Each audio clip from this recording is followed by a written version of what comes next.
Hello and welcome to Emergency Medicine Topics in One Coffee. I'm Alan Giles, an emergency physician, and today's topic is perhaps a little bit surprising. It's bullying and harassment in the workplace and an introduction to the Vanderbilt approach. So, in just about every workplace, there are episodes of bullying and harassment. The hospitals are no different, and emergency departments are certainly no different. There is a little bit of difference between bullying and harassment. If we look at harassment, harassment is where there's a behaviour that is offensive, it's intimidating, it's humiliating, it's threatening, and it's done because of a person's particular physical characteristic. And to give an example, we can see this example just coming up now. Okay, what are you doing? Now look, it's not going to work if you don't turn it on. If you don't know how to use it, don't use it. Look, why don't you just go back to where you bloody came from? There you go. Whilst bullying is a little bit different, it's when someone repeatedly victimizes, offends or humiliates you. And this is a risk to your health and well-being and your safety. Now, the most obvious ones of these would be the physical harm. So if someone's pushing you, punching you, of course, that goes into bullying. But yelling, obscenities, screaming at you, that's bullying. But some are less obvious, a little bit more subtle. How about sending threatening emails or offensive emails? Or even something which you may not sort of have realised, which is things like spreading rumours and gossip, like we see in this video here. Hey, okay. Now let's have a look. Turn this bloody bit thing on. There you go. Oh, sweet. Hey, we've got a couple of minutes until it comes in. Hey, did you hear about Cheryl? What about Cheryl? Well, allegedly. Yeah. She's been going off with John. Yeah, I know John. Not her husband. No, it's not her husband. It's not the first day for what I've heard either. I wouldn't want it, but I agree, it's certainly not the first time. Yeah. Won't be the last.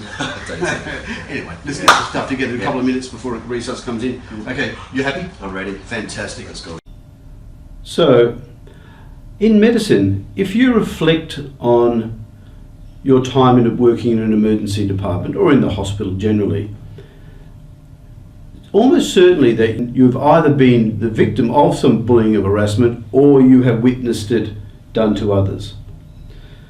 Certainly if I look back from my career as going from a medical student to a junior doctor to a registrar to a consultant, yeah, I would have been victim to some degree of harassment at that time through one of those phases. And certainly I know that there are emergency departments and there are senior doctors in emergency departments in Australia, in Sydney, where, yeah, there's been bullying and there has been harassment. So are emergency departments more prone to it than other places? Well, no one really quite knows. You would think that perhaps it isn't because you're working as a close team, you work together. However, of course, you're working under high pressure, repeated pressure, and that may increase the chances of getting bullying and harassment. And that brings us to the Vanderbilt approach. Vanderbilt is Vanderbilt University, it has a cognitive institute next to it, and they developed a system that was based around inappropriate senior doctor behaviours and a way to approach that in a constructive way.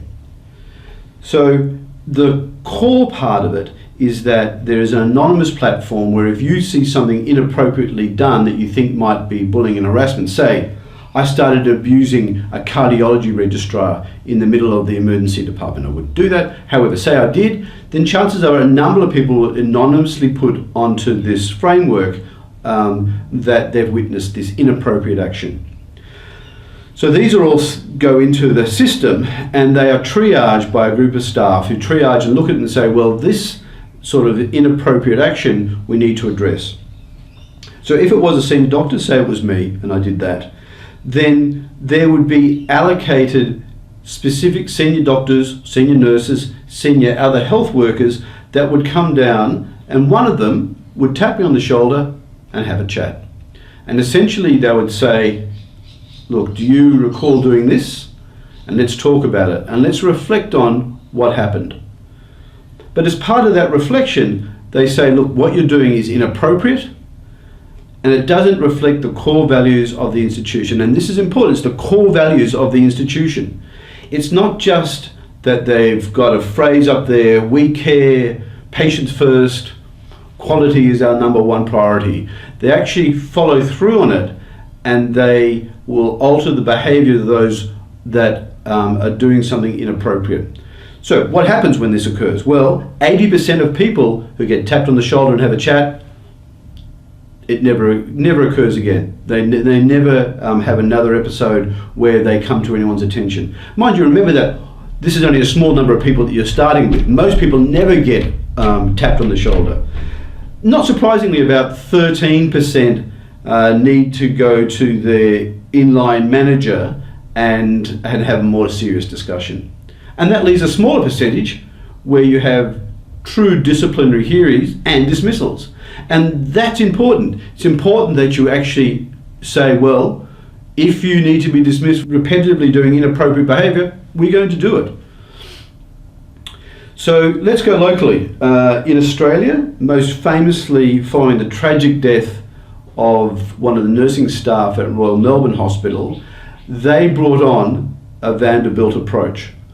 And from this, they are finding that there's a change in culture in Royal Melbourne from being what is allegedly being a very bad culture. And allegedly this nurse was bullied by medical staff, and this was component to why they took their own life.